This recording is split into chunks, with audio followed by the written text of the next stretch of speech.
réunissait près de 80 personnes, à la fois du monde institutionnel, du milieu économique ou du monde académique, qui se réunissaient ensemble pour réfléchir ensemble à l'avenir d'Angers, à la ville de demain et au concept de Angers Smart City.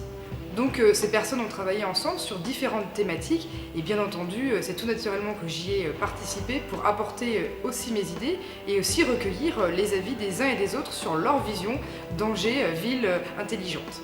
Ce qui est intéressant, c'est que comme les profils des personnes qui sont présentes ce soir sont très variés, vraiment très différents, chacun vient avec ses attentes, avec ses idées, et parfois ce qui est intéressant, c'est donc la confrontation de ces idées et de constater qu'on peut partir des fois sur des concepts qui ne sont pas du tout perçus de la même manière par d'autres personnes. Donc c'est l'objectif aujourd'hui de cette soirée et c'est ce qu'on va en retenir en bilan, c'est bien le foisonnement de toutes ces idées qui sont diverses auxquelles j'aurais personnellement pas forcément pensé et on va voir également comment est-ce qu'on pourrait en appliquer certaines au sein de la ville d'Angers. Superbe expérience, j'ai adoré cet atelier de créativité, c'est cette opportunité qu'on nous donne de pouvoir travailler à plusieurs, de combiner les compétences de chacun.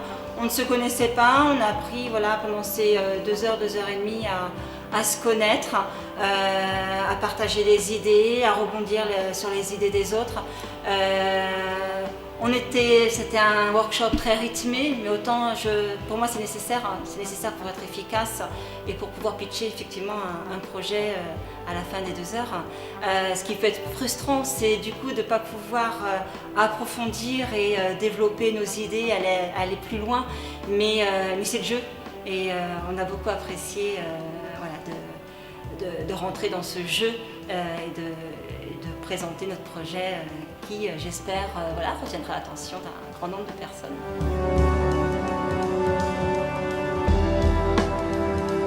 L'homme, à travers ses modes de consommation, est en partie responsable des problèmes environnementaux.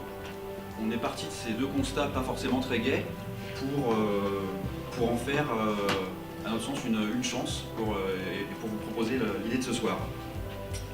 Vous connaissez tous Blablacar, une place de mon trajet non utilisée et une place gâchée. Donc j'imagine que vous commencez à voir le lien entre le gâchis lié au trajet et le gâchis sur l'alimentation. Mettre en relation les jardiniers et les éco-consommateurs via une plateforme communautaire. Voilà le projet du groupe 7. Nous avons le plaisir de vous présenter Blablacourge. C'est une plateforme. Cette plateforme s'adresse typiquement d'un côté à des retraités qui produisent dans leur jardin et qui souhaiteraient éventuellement un petit complément de revenus, et de l'autre côté à des consommateurs qui plébiscitent les circuits courts, qui veulent de plus en plus savoir ce qu'ils ont dans leur assiette.